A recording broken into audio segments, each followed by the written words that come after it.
네, 예배에 나오신 여러분들을 예수님의 이름으로 환영하고 축복합니다. 네, 코로나19를 뚫고 황금 연휴를 뚫고 이 자리에 나오신 여러분들 진짜 뺀자들 중에 뺀자가 아닐까, 그런 생각도 들고 2달 만에 이렇게 만나게 되었는데 정말 우리에게 다시 기회가 주어졌습니다. 여러분, 다시 한번 하나님께 신령과 진정으로 예배하며 우리가 하나님을 얼마나 사랑하는지, 또 내 이웃을 또 내 몸과 같이 사랑할 수 있는 기회를 하나님께서 다시 한번 우리에게 주셨습니다. 그래서 우리가 정말로 그렇게 시간이 참 많지 않다, 그런 생각을 제가 많이 했어요. 제가 처음에는 코로나19 처음에는 정말 두려웠어요. 이거 정말 하나님께서 지금 오셔도 이상한 때가 아닌데 정말로 마지막 때의 징조들이 이렇게 하나둘씩 나오는 거 아닌가? 막 이런 두려운 마음도 들고 막 그런 마음이 들었었습니다. 그래서 여러분, 정말 우리에게 시간이 있을 때, 젊음의 때 하나님을 어떻게 하면 기쁘시게 해드릴 수 있을까, 하나님께 어떻게 영광 올려드릴 수 있을까, 고민해 볼 수 있는 우리가 되었으면 참 좋겠다, 저는 그런 생각이 들었었습니다. 그러면서 제가 2달간 지내면서 심적으로 제가 큰 변화가 있었어요. 어떤 변화가 있었는가 자세하게는 개인적으로 만나서 그 은혜를 나누었으면 좋겠고, 그 내용을, 저의 마음에 심적으로 있었던 그 변화의 내용들을 지난주 설교로 제가 말씀을 전했었고, 5분 메시지, 그 5분 메시지로 전했었고, 또 오늘 본문 말씀, 제가 오늘부터 이제 매일 성경, 성서 유니온 출판사에서 출판하고 있는 매일 성경 그 큐티 그 본문을 따라서 본문 말씀을 증거하려고 해요. 제가 모여서 예배하지 못하기 전에는 출애굽기를 제가 강의했었잖아요. 근데 오늘 이제부터는 이제 이 매일 성경을 따라서 본문을 말씀을 증거하려고 하는데, 이 본문이 시편이에요. 그러니까 제가 지난주 5분 메시지를 통해서 전하였던 메시지하고 오늘 본문 메시지하고 연결돼요. 그러면서 하나님께서 정말로 나에게 말씀하시고 싶으셨고 우리 청년들에게 말씀하시고 싶은 메시지가 이것이 정말로 분명하구나 라는 것을 제가 깨달았어요. 그러니까 여러분, 지난주 설교 말씀이 뭐였지? 이렇게 되게 갑자기 궁금해지시죠? 제가 보니까 그 유튜브 조회수가 한 60회? 이렇게 되던데, 지난주 설교 말씀 제목이 무엇인지 기억나시나요? 바로 사탄이 지금 노리고 있는 것, 이었습니다. 사탄이 지금 노리고 있는 것. 제가 참 2달 동안 힘들었던 것 같아요. 그러면서 하나님께서 은혜를 주셔서 그 시간을 회복하면서 사탄이 정말 우리를 이렇게 힘들게 하고 이런 것들 노리고 있구나, 제가 그런 것들 많이 느꼈습니다. 제가 오늘 그것을 나누려고 하는데요. 오늘 1절 말씀에 보니까 여호와여, 나의 대적이 어찌 그리 많은지요, 일어나 나를 치는 자가 많으니이다. 다윗이 이렇게 이야기하고 있습니다. 오늘 본문은 제목이 붙어있는 시예요. 제목이 붙어있는 시. 다윗이 그 성경책에 보면 조금 좋은 성경책, 조금 안 좋은 성경책은, 안 좋다 좋다, 여기서 제가 나눴던 기준은 좀 비싼 성경책에는 제목이 붙어 있어요. 소제목이 붙어 있는데 거기에 뭐라고 써 있냐면 다윗이 그의 아들 압살롬을 피할 때 지은 시라고 이렇게 소제목이 붙어 있습니다. 이것은 후기 사람들이 붙인 것이 아니라 성경에 발견되어졌을 때 그때 그 제목이 붙어져 있었던 것이죠. 이 두루마리가 발견되어졌을 때 다윗의 아들 압살롬은 다윗의 아들인데 압살롬이 이스라엘 백성들의 마음을 다 훔쳐버려요. 이제 재판하는 것을 도와주면서 이스라엘 백성들의 민심을 다 사버립니다. 그리고 쿠데타를 일으켜요. 그 전에 이제 여러 정황들이 있었지만 그 모든 것을 생략하고 아버지 다윗이 머물고 있는 성을 쳐들어온 것입니다. 그때 그 소식을 들은 다윗이 급히 막 짐을 쌀 겨를도 없이 막 도망쳐서 피신하게 되는 사건이 사무엘하 15장에 구체적으로 나오고 있습니다. 이 부분 읽어보시면 굉장히 어떻게 이럴 수 있지? 막 하는 일들이 막 일어나요. 되게 재밌어요. 한번 사무엘하 15장 읽어보시면 좋을 것 같은데, 다윗이 굉장히 아끼고 사랑했던 압살롬은 굉장히 멋있었다고 그래요. 근데 멋있었다 하면 되게 추상적이잖아요. 약간 저를 보시면 대충 느낌 오실 거예요. 그래서 또 목사님 또 저에게 또 하시네라고 생각할 게 아니에요. 키가 정말로 남들보다 머리 하나가 더 있었고 머리가 곱슬머리. 머리가 곱슬머리. 저도 곱슬머리 아니겠습니까? 또 간혹 오해하시는 분이 계세요. 제가 파마한 거 아니냐? 아닙니다. 어머니 뱃속에서 어머니가 해준 파마인데 안 풀려요, 이게. 그래서 지금 이 머리를 하고 있는 건데, 그래서 압살롬은 장발이었어요. 장발.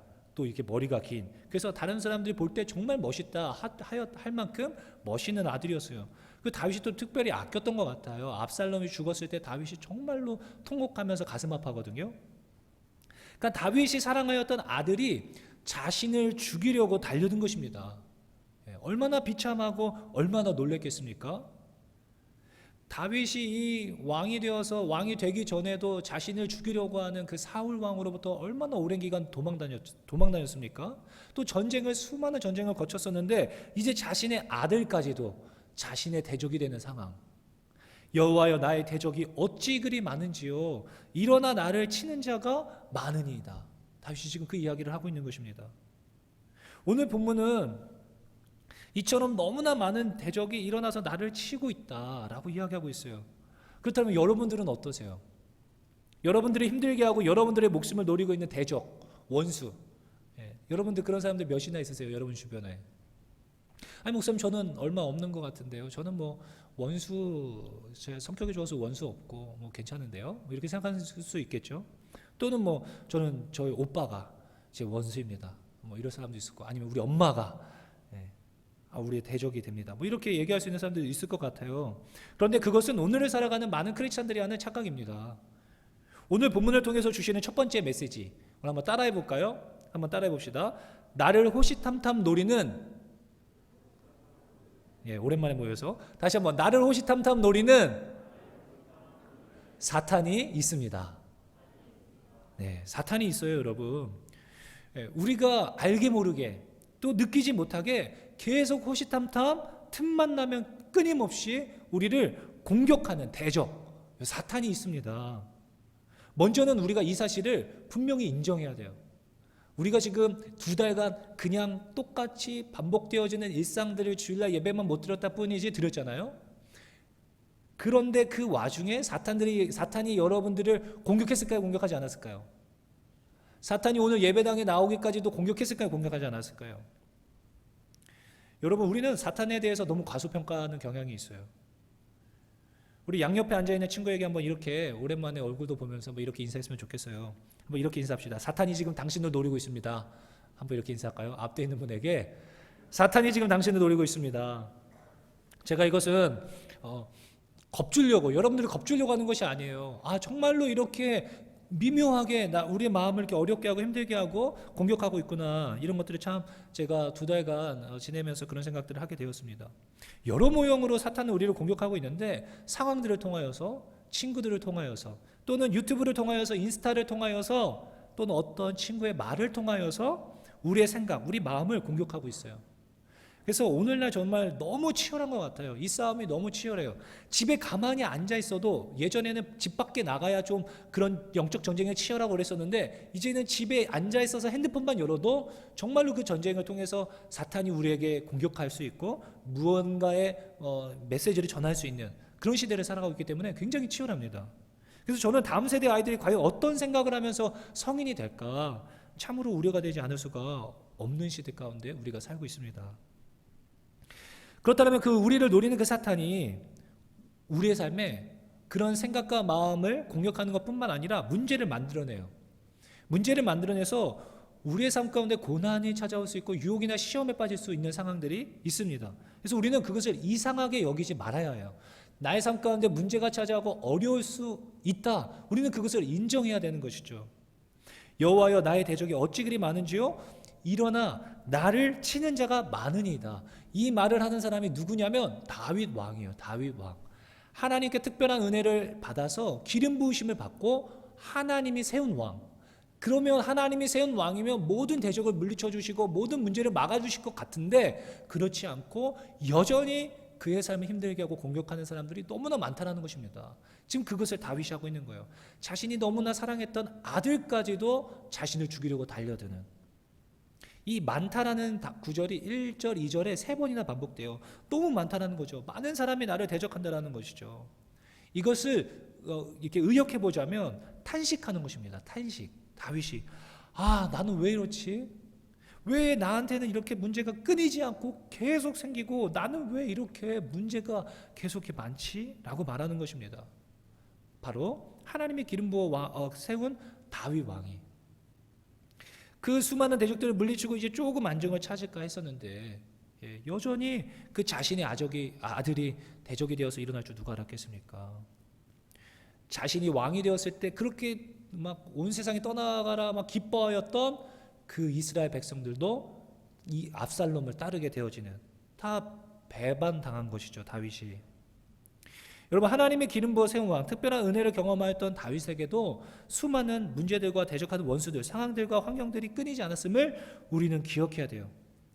내가 이렇게 마음을 다잡고 신앙생활을 열심히 하고 내가 특별히 새벽 기도에도 나오고 간절히 기도하고 뭔가 좀 해보려고 하는데 왜 나만 이렇게 맨날 문제가 많지? 왜 나를 이렇게 어렵게 하는 문제들이 많지? 왜 나만 맨날 이 모양이야? 라고 낙심 가운데 우리가 들어가게 되어진다라면 그것은 사탄이 정확하게 노리고 있는 것입니다. 우리를 낙심 가운데 밀어넣고 싶은 것이죠. 제가 2달 동안 그런 거예요. 제가 여태까지 이제 9년 차 이제 청년 사역을 계속 이제 오래 했고 9년 동안 사역을 하면서 단 한 주도 쉬었던 적이 없어요. 매주 전도사로, 강도사로, 목사로 이렇게 생활했던 거죠. 지난 작년에 한 주 휴가, 주일날 쉬는 휴가를 제가 받았었잖아요. 그래서 제 모교에 가서 일반 평신도로 앉아서 예배를 드렸던 적이 있네요. 한 번 빼고 9년 동안 사역자로 계속 사역했던 거죠. 그런데 이 2달 아무것도 안 하고 있는 거야. 내가 2달 동안 이렇게 아무것도 안 하고 여러분들을 만나고 싶어도 만나지 못하고 그냥 기도하고 전화로 신방 전화하고 이거 왜 다른 거 뭐 할 게 없는 거예요. 그러니까 그때부터 내 마음속에 불안한 마음과 함께 막 정죄, 막 내 스스로 내가 이렇게 살아도 되나? 내가 이렇게 아무것도 안 해도 되나? 아이들이 괜찮을까? 막 이런 막 불안하고 불편한 마음들이 계속 나를 공격하는 거예요. 네, 이게 굉장히 치열했어요. 그래서 되게 힘들었어요, 처음에. 그리고 뭔가 아이들이랑 통화를 하고서 통화를 끊었는데 얘 왜 나한테 그런 말, 얘 왜 그렇게 하고서 전화를 끊었지? 뭐 이런 거, 왜 얘가 전화를 안 받지? 뭐 이런 것이 계속 저를 너무 힘들게 하는 거예요. 굉장히 소심하죠. 네. 그런 것들 통하여서 뭔가 내가 점점 그런 굴로 들어가고 있다는 것을 제가 이게 느끼지 못하고 있었어요. 그리고 굉장히 무기력해지고 침체되어지고, 그러니까 뭐라도 해야 될 텐데 막 불편한 마음이 있으니까 유튜브 영상 만드는데 모든 에너지를 몰빵하는 거예요. 그래서 유튜브 보시면서 굉장히 고퀄리티 막 이래서 그랬잖아요. 막 어떻게든 청년들이 볼 수 있게끔 내가 해야 될 텐데 하면서 막 공부한 거예요. 처음 막 그렇게 한 건데 유튜브 보면서 공부해서 막 그렇게 된 것이죠. 사랑하는 청년 여러분, 사탄이요 그렇게 우리를 공격해요. 마음을 공격해요. 다른 것이 아니라 그 전쟁은 우리의 마음과 생각 가운데서 일어나고 있는 것이죠. 그래서 요한일서 3장 13절에서는 이렇게 얘기합니다. 형제들아, 세상이 너희를 미워하여도 이상히 여기지 말라. 이상한 거 아니라는 거죠. 이상하게 여기지 말아라. 베드로전서 4장 12절에서는 사랑하는 자들아, 너희를 연단하려고 오는 불시험을 이상한 일 당하는 것 같이 이상히 여기지 말고, 나의 삶 가운데 하나님이 날 사랑하시는 것은 변함없지만 문제가 생길 수 있고 어려움이 찾아올 수 있고 내 마음이 힘들고 어려움 가운데 빠질 수 있다는 것입니다. 그것 가운데 그런 상황들이 나의 삶 가운데 닥친다라고 하여서 하나님의 사랑을 우리가 흔들려서는 안 되는 것이죠. 우리의 대적 원수가 여러분 있습니다. 사탄이 여러분들 노리고 있어요. 다윗만 특별히 사탄이 집중 공격한 게 아닙니다. 여러분들도 사탄이 노리고 있고 우는 사자와 같이 여러분들을 공격하려고 준비하고 있는 것이죠. 우리는 대적 원수 마귀의 존재를 항상 기억하고 전쟁 중에 있음을 반드시 기억해야 합니다. 자, 그렇다면 사탄은 왜 우리를 그렇게 괴롭히고 공격하여서 과연 사탄이 노리고자 하는 것, 얻고자 하는 것이 무엇인가? 그게 중요해요. 자, 우리 이 본문을 통해서 두 번째 우리에게 주는 메시지 한번 따라해 볼까요? 사탄은 하나님의 사랑으로부터 우리를, 이렇게 한번 할까요? 사탄은 하나님의 사랑으로부터, 시작, 사탄은 끊어놓으려 한다. 네, 사탄은 하나님의 사랑으로부터 우리를 끊어놓으려고 하는 거예요. 사실 사탄은 그걸 할 수가 없어요. 하나님의 사랑으로부터 사탄은 절대 끊어놓을 수가 없어요. 하지만 우리가 하나님의 사랑으로부터 단절되게끔, 느끼게끔, 그렇게 느끼게끔 만들고자 하는 것, 이것이 사탄이 노리고 있는 것입니다. 2절 말씀입니다. 우리 2절 말씀인데 한 목소리로 한번 읽어보면 좋을 것 같아요. 함께 읽겠습니다. 시작. 많은 사람이 나를 대적하여 말하기를 그는 하나님께 구원을 받지 못한다 하나이다. 아멘. 보세요.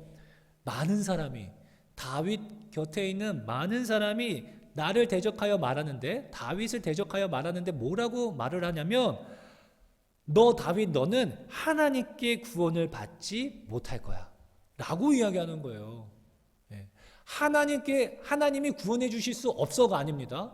하나님께 구원받지 못할 거야, 하나님이 널 구원하지 않을 거야 라고 이야기하는 것입니다. 사탄이 정확하게 노리는 것이죠. 하나님으로부터 너는 버림받았어. 이제는 너 시대는 끝났고 하나님이 압살롬을 선택하신 거야. 그렇지 않겠어요? 여태까지 아무 문제 없이 있었는데 민심이 모두 압살롬에게 갔고 압살롬이 쳐들어왔는데 자기는 도망칠 수밖에 없는 상황. 아, 정말 하나님이 날 버리셨는가? 이런 불안한 마음이 들 수 있잖아요. 사탄은 그것을 노리는 것이죠. 하나님께서 너를 돕지 않으실 거야. 너가 왜 이렇게까지 비참해지고 힘들겠어? 하나님이 널 사랑하신다면 너가 왜 이렇게 살겠어? 하나님은 널 버리신 거야.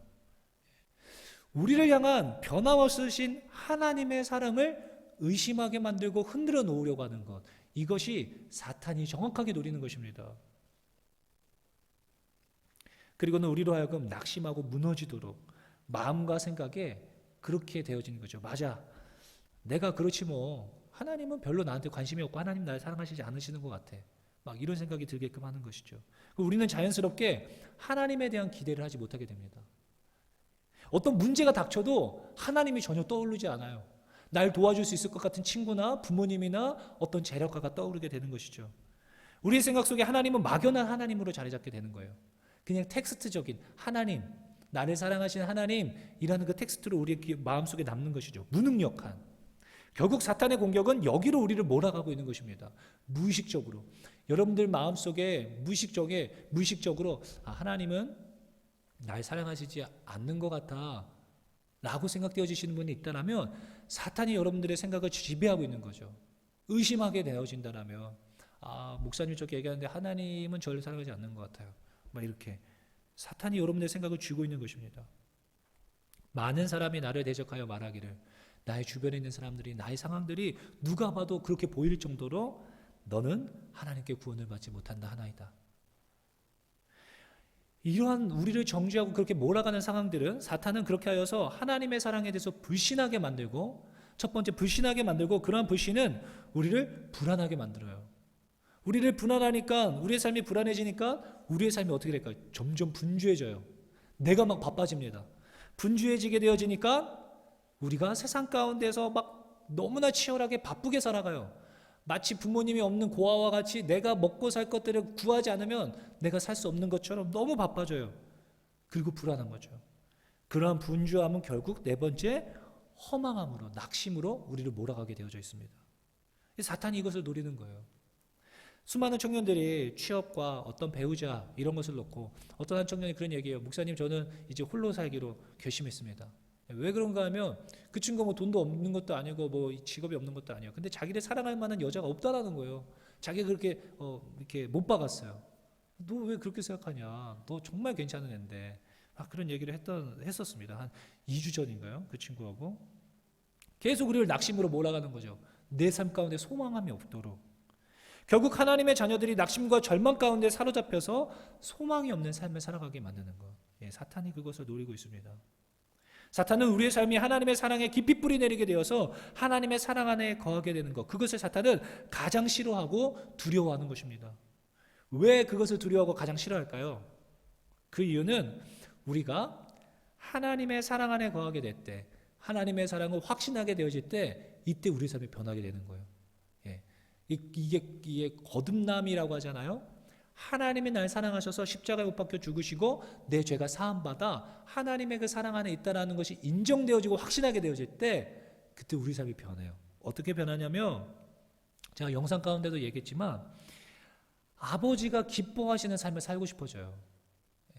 우리 하나님 아버지가 기뻐하시는 삶을 살고 싶어지는 것으로 변하게 돼요. 그래서 하나님이 기뻐하지 않는 죄를 이제 더 이상 짓고 싶지 않아집니다. 자발적으로 삶이 변해요. 거룩하지 않은 것으로부터 돌이키고 싶어지는 것이죠. 술이 마시고 싶어지지 않아요. 그리고 요기하고 싶어지지 않는 것이죠. 그리고 음란한 것들이 싫어져요. 쾌락을 추구하는 것들이 싫어지는 것이죠. 한 청년하고 그런 얘기했어요. 명 형제하고 이야기 나눴었는데, 이제 술 먹는 게 이제 싫다는 거죠. 뭐 다 아니까, 다 아시니까. 이제는 술 먹는 거 너무 싫다는 거죠. 예전에는 정말로 너무 술 좋아하고 그랬는데, 자기가 이제 싫다는 거죠. 그리고 지금의 이 삶이 너무 좋다라는 거죠. 빨리 교회 나오고 더 빨리 하나님 만났으면 더 좋았을 텐데, 이런 이야기를 하는 것입니다. 하나님의 구원에 대한 은혜와 하나님의 사이 너무 좋으니까. 하나님께 벌 받을까 봐 두려워서가 아니에요. 나는 이런 사람이야 라고 입증해야 되기 때문에 그렇게 사는 것이 아닙니다. 선한 것이 좋고 하나님을 닮아가고 싶고 하나님을 기쁘게 해드리고 싶은 열망이 우리 안에 차오르게 되는 것입니다. 더불어 우리 안에 있던 두려움과 염려, 정서적인 불안감들이 차츰 이렇게 사라져가는 것입니다. 남들보다 조금 더 갖고 있다고 하여서 내가 남들보다 조금 잘난 것 때문에 우쭐대거나 또는 남들보다 조금 못한 것 때문에 절망하는 일도 사라지게 되어져요. 외모 때문에 열등감에 빠지거나 부족한 것 때문에 불행한 감정에 끌려다니지 않게 되어집니다. 하나님의 사랑에 내가 그 안에 거하게 되어지고 확신하게 되어진다면 남들이 나를 향하여서 비판하거나 정죄할 때에도 위축되어지지 않아요. 왜냐하면 하나님이 날 사랑하신다는 것을 내가 믿고 인정하기 때문에. 우리의 이러한 정체성이 변함없으신 하나님의 사랑에 깊이 뿌리 내렸기 때문에 우리는 흔들리지 않을 수 있는 것입니다. 이러한 확신은 우리 안에 메마르지 않는 기쁨을 만들어냅니다. 이게 굉장히 중요한 것 같아요. 예. 자, 이런 얘기했잖아요. 지난주하고 이번 주, 그러니까 2달간의 시간에 요약한 거. 제가 이거 경험한 거죠. 힘들었어요. 저녁에 제가 사실은 이렇게 책을 읽다가 우리 아내한테, 여보, 대박이다. 막 이러면서 그 말씀 구절. 지난주 설교 제목 본문이었죠. 이는 내 사랑하는 아들이요, 내 기뻐하는 자다. 예수님께 하셨던 말씀이 저에게 들리는 거예요. 그러니까 그때부터 내 마음에 있던 두려움과 불안과 염려가 떠나가는 것입니다. 그때부터 마음이 너무 편안해진 거예요. 그래서 마지막 영상은 별로 힘 안 들이고 그냥 대충 만들었잖아요. 여러분 보셨어요? 고개를 끄덕이는 몇몇 형제들, 예, 그래도 되게 메시지를 힘있겠는데 뭐 효과 같은 건 별로 안 넣은 거죠. 네, 그런 게 되게 그랬어요. 정말 그 말씀 한 구절이 믿어지고 그것이 하나님이 정말 날 사랑하시고 날 기뻐하시는구나. 그게 내 마음에 와 닿으니까 내 마음에 있던 그런 어떤 어둠의 영들이 막 물러가는 듯한 느낌이 들었습니다. 여러분, 우리 안에 이 확신이 중요해요. 하나님이 날 사랑하신다는 그 확신, 이것을 우리가 붙잡아야 합니다. 어려서 아빠 엄마의 사랑을 많이 받고 자란 자녀는요 훨씬 더 탄력적이에요. 조금 힘든 일이 있고 어려운 일이 있어도 금방 일어서고 잘 대처할 수 있게 됩니다. 그러나 자존감이 낮고 어려서부터 하나님의 부모님의 사랑을 잘 받고 자라지 못한 친구들은 조금의 남이 누가 나에게 상처 주는 말만 들어도 금방 무너지죠. 그 말이 진리처럼 다가와요. 이 바보 하는 그 말이 내 마음에 비수처럼 와서 박혀서 난 정말 바보구나 라고 되어지는 것이죠. 육신의 아버지와 어머니, 불완전한 사랑을 할 수밖에 없는 육신의 아버지와 어머니의 사랑도 그만큼 중요한데 온 우주 만물을 창조한 하나님이 날 사랑하신다는 그 사랑은 얼마나 강력하겠어요? 그것이 결여되어질 때 얼마나 수많은 문제들을 우리 삶 가운데 야기시키겠습니까? 여러분, 하나님은요 이러한 하나님의 사랑에 확신과 기쁨에 찬 자들을 통하여서 하나님이 일하십니다. 하나님의 사역들을 펼쳐가요. 누가 보내서가 아니라 이 조선 땅, 우리 대한민국에 와서 자신의 아내가 질병으로 죽고 자신의 아이들이 죽어가는데도 남아서 복음을 증거한 선교사님들이 얼마나 많이 있습니까? 순교하신 분들이 얼마나 많아요. 저 합정동에 있는 그 절투산, 거기서 얼마나 수많은 선교사님들의 목이 잘리는 그런 순교를 당하면서 그럼에도 불구하고 남아서 복음을 증거했던 것. 이 기쁨이 하나님이 날 그럼에도 불구하고 사랑하고 있다는 그 확신이 그러한 일들을 하게 만든 것입니다. 사탄은 이러한 자들을 너무나 두려워하고 싫어하는 거예요. 이걸 못하게 하는 것. 하나님은 널 사랑하지 않아. 하나님이 널 구원하실까 하노라. 하나님은 널 구원하지 않을 거야. 이 말을, 이 메시지를 계속 우리에게 무의식적으로 마음과 생각 가운데 던지고 있습니다. 사탄은 우리를 결국 낙심하게 만드는 것, 그것을 하려고 하는 것입니다. 자, 그렇다면 우리는 어떻게 방어해야 할까? 사탄이 그렇게 수많은 그런 어떤 비진리를 우리의 심령 가운데 막 던질 때, 비수들을 박아놓고 우리의 환경들을 그렇게 몰아갈 때 우리는 어떻게 방어해야 될까? 세 번째 메시지입니다. 우리 한번 따라해 볼까요? 사탄의 공격 앞에 진리를 떠올립시다. 네, 다윗이 이거를 해요. 3절, 4절, 5절 말씀인데 우리 함께 읽어볼까요? 이것은 암송해도 좋을 것 같아요. 한번 암송해도 좋을 것 같아요. 우리 3절부터 5절 말씀 함께 있습니다. 시작. 여호와여 주는 나의 방패시요 나의 영광이시요 나의 머리를 드시는 자이시니이다. 내가 나의 목소리로 여호와께 부르짖으니 그의 성산에서 응답하시는도다. 내가 누워 자고 깨었으니 여호와께서 나를 붙드심이로다. 아멘. 2절과 이어서 보자면 여러 2절 하나님 저를 대적하는 자가 너무 많아요. 왜 이렇게 저를 대적하는 사람들이 많죠? 사람들이 말하기를 하나님께서 나를 구원하지 못한다 합니다. 이렇게 얘기해놓고 3절을 하는 거예요. 다윗이 여호와여 하나님은 주는 나의 방패시요 나의 영광이시요 나의 머리를 드시는 자이시니이다. 말씀을 떠올리고 그 말씀을 선포하는 것이죠. 하나님이 누구신지를 분명하게 떠올리는 거예요. 하나님은 여태까지 나의 방패가 되어주셨고 나의 영광이 되어주셨으며 나의 머리를 들어주셨어. 나의 머리를 들어주셨어. 하나님께서 내가 기도하고 부르짖을 때마다 하나님께서 나에게 응답해 주셨어. 그것을 떠올리고 그 진리를 붙잡는 것이죠. 내가 누워서 자고 깨었으니 하나님께서 나를 붙들고 계시는 것이 맞아. 이 진리를 상기시킨 것입니다. 세상 사람들은 야, 너 하나님이 널 구원하지 않을 거야. 하나님이 널 버렸어. 하나님이 널 이렇게 만든 거야. 라고 이야기하는데 다윗은 스스로 이 말씀 구절을 선포하는 것이죠. 하나님은 나의 방패야. 하나님 나의 요새야. 하나님 나의 머리를 들어주실 거야. 선포해버리는 것입니다. 이 진리를 계속 묵상하고 지난 시간부터 오늘까지 나를 인도하신 하나님을 계속 묵상하는 것입니다. 대적이 많고 사람들은 하나님께 구원받지 못한다라고 얘기하는 것과 상관없이 하나님의 음성에 귀를 기울여 버리는 것이죠.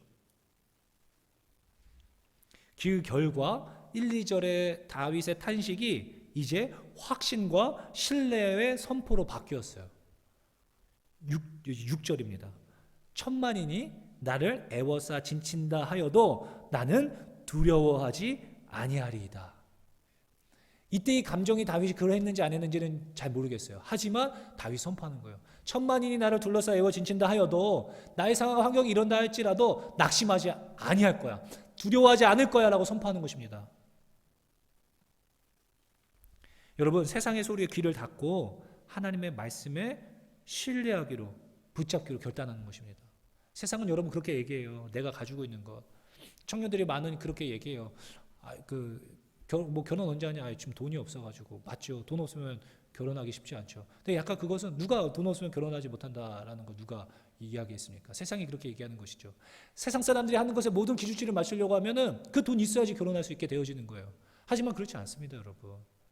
지난 제가 아는 한 커플은 코로나19 때문에 뭐 어쩔 수 없이 결혼이 연기했지만 혼인신고하고 둘이 그냥 살고 있어요. 나중에 결혼하고.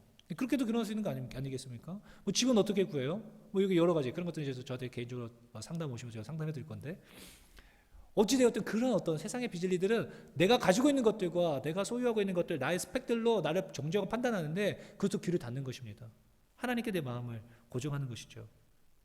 내 마음에 세상의 소리에 지배받는 것이 아니라 하나님의 말씀이 나의 마음을 지배하게 하는 것.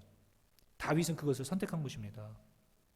그리고 나서 다윗이 나를 사랑하시는 하나님, 나의 요새가 되시고 나의 방패가 되신 하나님께 다시 기도해요. 뭐라고 기도하면 7절 8절 말씀입니다.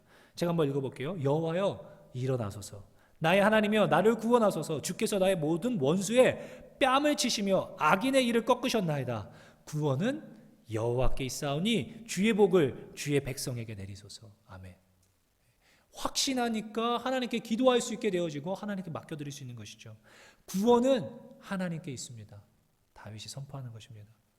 오늘날까지 인도하신 그 하나님께서 여전히 나를 구원하시고 살게 하실 것을 믿고 신뢰함으로 나를 사랑하시는 그 하나님께 여전히 기도하는 것이죠. 그러나 하나님의 사랑을 신뢰하지 못하는 자는 하나님께 기도하지 못합니다.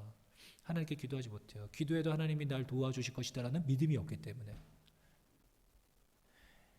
사랑하는 청년 여러분, 그런데 예외가 있어요. 이제 말씀을 마칠 건데 예외가 있어요. 너무 힘든 상황 가운데 처해 있는 사람들. 하나님을 떠올리고 싶고 말씀을 묵상하고 싶고 그 말씀을 붙잡고 싶은데 내 상황이 너무 힘든 거예요. 너무 힘든. 정말 스스로 절망 가운데 낙심 가운데 슬픔에 빠진 사람들이 있습니다. 그런 사람들은 어떻게 합니까? 그때는 곁에 있는 사람들이 같이 다가가서 말씀을 전해주어야 돼요. 옆에 있는 사람들이 그 말씀을 떠올릴 수 있도록 말씀을 들려주어야 합니다. 그런데 야, 너 하나님이 너 사랑해, 너 낙심하지 마, 이렇게 얘기하면 상처받을 수 있어요. 입술이 아니라 삶으로 하나님의 말씀을 전하는 거예요. 삶으로 사랑해 주는 것이죠. 하나님이 너의 사랑해를 나의 삶을 통하여서 전해줄 수 있는 것입니다. 하나님은 너 사랑해, 그걸 입술이 아니라 삶으로 말하는 것이죠. 참 지금 우리 지체 가운데에도 어려운 시기를 보내고 있는 청년들이 더러 있습니다. 그런데 그런 청년들에게 하나님의 사랑을 삶으로 들려준 청년들의 이야기를 전 전해 들었어요. 제가 너무 감사하고 힘이 되었어요. 하나님께서 우리에게 귀에 대고서 널 사랑해라고 하나님이 우리 귀에다 대고 야, 나 너 엄청 사랑해라고 말씀해 주지 않으세요. 그런데 눈으로 보아 마음으로 느껴 힘으로 그런 것들을 그렇게 알지 못하지만 우리가 마음으로 하나님의 사랑을 느낄 수 있는 것, 그것은 바로 우리가 서로 사랑함을 통하여서 하나님의 사랑을 느낄 수 있는 거죠. 그런 어려운 순간 가운데 있는 청년들을 찾아가서 위로하고 격려했던 청년들의 이야기, 그런 이야기를 전에만 들어도 내 마음이 감동이 되고 막 힘이 나는 거죠.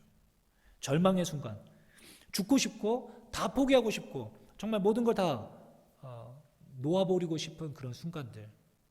그런데 내 곁에 함께하고 있는 그 지체들 때문에 나를 여전히 위해서 기도해주고 나를 사랑해주고 있는 그 사람이 있다라는 그 진리 때문에 버티는 겁니다.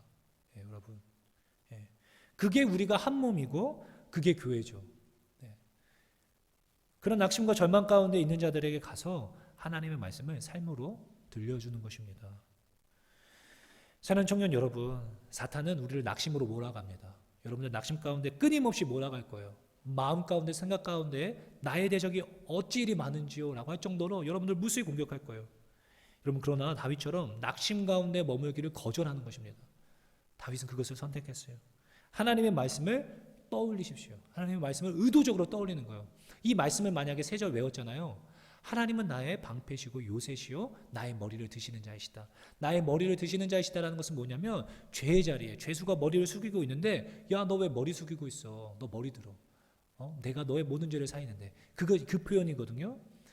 그 법정 용어가 여기서 사용되어진 건데 하나님은 나의 머리를 들어주시는, 나를 괜찮다라고 말씀하시는 하나님이시라는 것입니다. 그 말씀을 떠올리면서 이겨내는 것입니다. 하나님의 말씀을 붙잡으세요. 낙심 가운데 절망 가운데 있는 청년들에게 하나님의 사랑을 전해주십시오. 우리는 그렇게 낙심을 거절할 수 있습니다. 말씀을 정리하겠습니다. 첫 번째, 호시탐탐 노리는 사탄이 있음을 우리는 인정해야 돼요. 왜 나에게 아무 일이 없지? 나는 대적이 없는데요? 나를 힘들게 하는 사람이 없는데요? 그게 바로 사탄의 그 꾀임에 넘어가 있는 것입니다. 두 번째, 그 사탄의 목적은 하나님의 사랑을 의심하게 만들어서 낙심 가운데 머물게 하는 것. 내가 낙심 가운데 머물 수 없습니다. 세 번째, 우리는 하나님의 말씀을 떠올리고 묵상하여서 그 위기 순간에 낙심을 거절할 수 있다는 것 기억하시고, 날마다 좀 말씀을 읽고 말씀을 듣고 친구들하고도 이야기 나누면서 말씀을 좀 같이 나눌 수 있는 우리 지체들이 되었으면 좋겠습니다.